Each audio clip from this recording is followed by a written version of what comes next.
როგორც უკვე აღნიშნეთ, შესაძლებელია ნებისმიერი ნერვის დეკომპრესია, ტრანსპოზიცია და შეკერვაც კი ჩვენს მიერ შემუშავებული ენდოსკოპიური ტექნოლოგიის გამოყენებით, რადგან რეტრაქტორის პირის შეყვანის სიფრთხე მდებარეობს ნერვის მსვლელობის ზემოთ. დარსალური გვირაბის დეკომპრესია არ არის გამონაკლისი.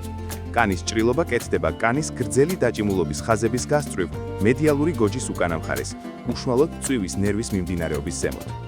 წვივის ნერვი ვიზუალიზდება გამადიდებელი ლუპით.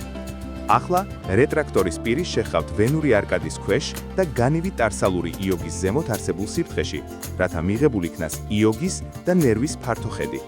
განივი იოგი იყოფა წვივის ნერვის მიმდინარეობის გასწვრივ. იგივე მანიპულაცია მეორდება პროქსიმალურად. ენდოსკოპიური ტარსალური გვირაბის დეკომპრესია შეიძლება ცოტა რთულად მოეჩვენოს გამოუცდელ ქირურგს ვენური არკადის გამო, რომელიც ყველაზე ხშირად ფარავს განივ ტარსალურ იოგს.